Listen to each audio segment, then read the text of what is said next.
Bismillahirrahmanirrahim. Assalamualaikum. Welcome students. You are watching my YouTube channel. Bete, my name is Sania Mumtaz. Today I am here to teach you biology class first year chapter 3 और chapter का name है enzyme. बेटे last lecture में मैंने आपको cofactor का topic read करवाया, जिसमें मैंने आपको बताया कि कोफैक्टर हमारे पास कोई भी नॉन प्रोटीन पार्ट होता है जो कि किसी भी एंजाइम के लिए रिक्वायर्ड होता है, उसके फंक्शन को कैटालाइज करने के लिए, फंक्शन को चलाने के लिए जो पार्ट ज़रूरी होता है उस पार्ट को हम क्या कहते हैं, नॉन प्रोटीन पार्ट। और उस पार्ट का हमारे पास नेम क्या होता है, कोफैक्टर। तो कोफैक्टर बेसिकली हमारे पास क्या है, एक नॉन प्रोटीन पार्ट है which is required for the किसी भी एक जो है सेल के फंक्शन के लिए जो रिक्वायर्ड होता है उसको हम क्या कहते हैं, सेल के फंक्शन को कैटालाइज करने के लिए जो रिक्वायर्ड होता है उसको हम कहते हैं कोफैक्टर। उसके बाद बेटे मैंने उसकी नेक्स्ट आपको प्रोस्थेटिक ग्रुप और कोएंजाइम ये वाली जो 3 टाइप्स मैंने आपको रीड करवाई। आज का जो हमारा टॉपिक है वो है कि एंजाइम कहाँ पे एग्जिस्ट करते हैं, कहाँ पे रहते हैं, कहाँ पे स्टे करते हैं। मतलब कि एग्जिस्ट का मीनिंग हमारे पास क्या होगा, स्टे करना। तो एंजाइम हमारे पास कैसे स्टे करती हैं और किस फॉर्म में प्रेजेंट होते हैं। तो एंजाइम एग्जिस्टेंस जो होती है 2 टाइप्स की होती है। कितने टाइप्स की होती हैं, 2 टाइप्स की होती हैं, जो कि वेरी वेरी इंपॉर्टेंट है कि एंजाइम उसी में एग्जिस्ट करेंगे, उसी में रहेंगे। वो जो एग्जिस्टेंस की टाइप्स है हमारे पास वो कौन सी हैं, एक हमारे पास है एपो एंजाइम और दूसरी हमारे पास कौन सी है, होलो एंजाइम। अब बेटा जहाँ पे एपो एंजाइम का वर्ड आ जाता है और जहाँ पे होलो एंजाइम का, आपने वर्डिंग से समझना होता है। जहाँ पे एपो एंजाइम का वर्ड आएगा मीन टू से ए है तो ए एपो, ए से आप किस चीज को शो करेंगे, एब्सेंस को। किस चीज को शो करेंगे, एब्सेंस। एब्सेंस मीन टू गैर मौजूदगी। अब गैर मौजूदगी किस चीज की है वो भी अभी बताती हूँ। अब जहां पे वर्ड आ जाता है होलो, तो होलो के वर्ड से आपने ये शो कराना है कि इसका मतलब क्या होगा, होल, कंप्लीटली फॉर्म। ठीक है, इसका मतलब क्या होगा, होल, किसी चीज की बात हो रही है जो कि पूरी प्रेजेंट है, और वो जो पूरी प्रेजेंट है मतलब होल सेल पर। अब होल क्या है और एब्सेंस क्या है, दोनों में डिफरेंस है ना, तो थोड़ा क्या होता है, फर्क होता है बेसिकली। अब एब्सेंस की बात आ रही है तो एब्सेंस कौन सी चीज होगी, कोफैक्टर। एब्सेंस कौन सी चीज होगी, कोफैक्टर। और होल कौन सी चीज प्रेजेंट होगी, कोफैक्टर। मतलब कि कोफैक्टर का आपको ये भी पता है, हमारे पास क्या होता है, नॉन प्रोटीन पार्ट होता है, जिसमें नॉन प्रोटीन पार्ट प्रेजेंट नहीं होता, एब्सेंट होता है, उसको हम एपो एंजाइम कहते हैं। और जिसमें प्रेजेंट होता है उसको हम क्या कहते हैं, होलो एंजाइम कहते हैं। होल मतलब पूरे सेल के ऊपर। तो देखिए जरा, it is an enzyme in the absence of a proper cofactor. जो एब्सेंस किसी भी कोफैक्टर, जो एक प्रॉपर हमारे पास कोफैक्टर होता है उसकी एब्सेंस में हो रहा होता है, उसको हम क्या कहते हैं, एपो एंजाइम। और जो enzyme, it is an enzyme in the presence of a proper cofactor, जो किसी एक प्रॉपर कोफैक्टर से रिलेटेड होता है, कोफैक्टर होगा तो वो होगा, उस चीज को हम क्या कहते हैं, होलो एंजाइम और एपो एंजाइम।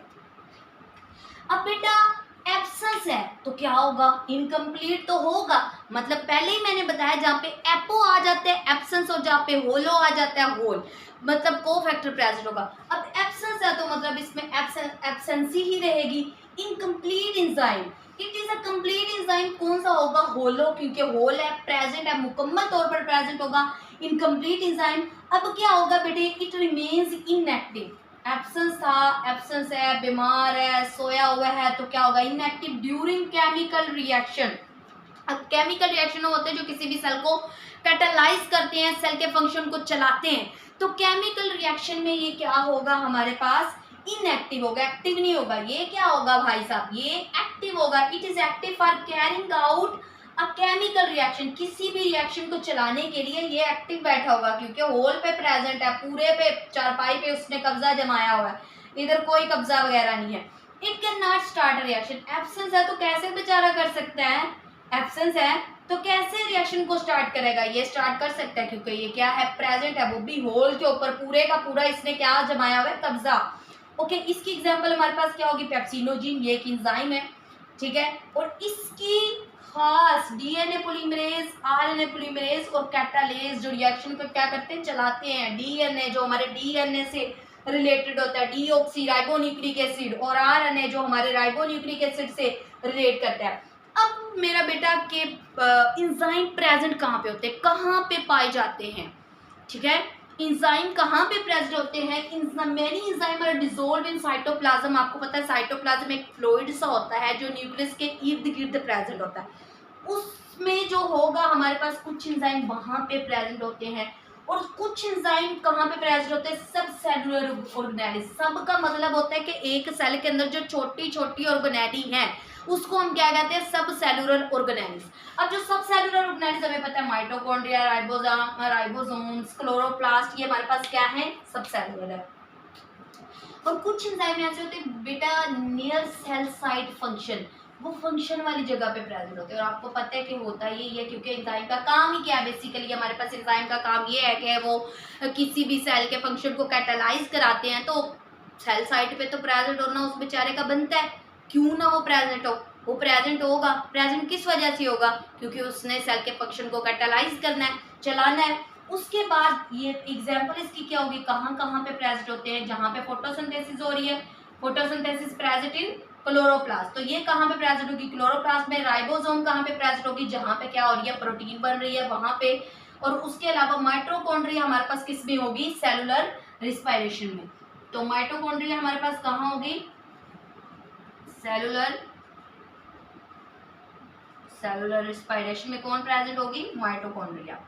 ओके बेटा, उम्मीद करती हूँ कि आज का लेक्चर अच्छे से क्लियर हो गया होगा। इंपॉर्टेंट है, आपके पास डिफरेंस आ रहा होता है, ओकोरेंस पूछी जा रही होती है एंजाइम की। डिफरेंस में आपको पता है, आपको है तो एब्सेंस है, होलो है तो होल पे प्रेजेंट है, कब्जा जमा के बैठी हुई है। ओकोरेंस इसकी कहाँ पे होगी, साइटोप्लाज्म के इर्द गिर्द होगी, साइटोप्लाज्म में होगी जो कि न्यूक्लियस के इर्द गिर्द प्रेजेंट होता है। उसके बाद कुछ कहाँ पे, सब सेलुलर ऑर्गेनेलिज, और सब का मतलब आपको पता है सेल से जो छोटी सी ऑर्गेनेलिज होती हैं, सेल के अंदर जो छोटी छोटी ऑर्गेनेलिज प्रेजेंट होती है उसको हम क्या कहते हैं, सब सेलुलर ऑर्गेनेलिज कह रहे होते हैं। फिर उसके बाद ये और कहाँ पे, जहाँ पे कोई सेल फंक्शन है, सेल की साइट वो वाली जगह जहाँ पे फंक्शन ने कैटालाइज करना है वहाँ पे प्रेजेंट होगा। फिर इसकी एग्जांपल फोटोसिंथेसिस कहाँ पे प्रेजेंट होती है बेटे, फोटोसिंथेसिस हमारे पास क्लोरोप्लास्ट में। माइटोकॉन्ड्रिया हमारे पास कहाँ पे प्रेजेंट होती है, माइटोकॉन्ड्रिया सेलुलर रिस्पायरेशन में। और उसके अलावा राइबोसोम्स जहाँ पे प्रोटीन की सिंथेसिस होती है वहाँ पे प्रेजेंट होती है। ओके बेटे, उम्मीद करती हूँ कि आज का लेक्चर आपको अच्छे से क्लियर हो गया होगा। Thanks for watching my video. Okay, जज़ाकिल्लाह, अल्लाह हाफिज़, फी अमानिल्लाह।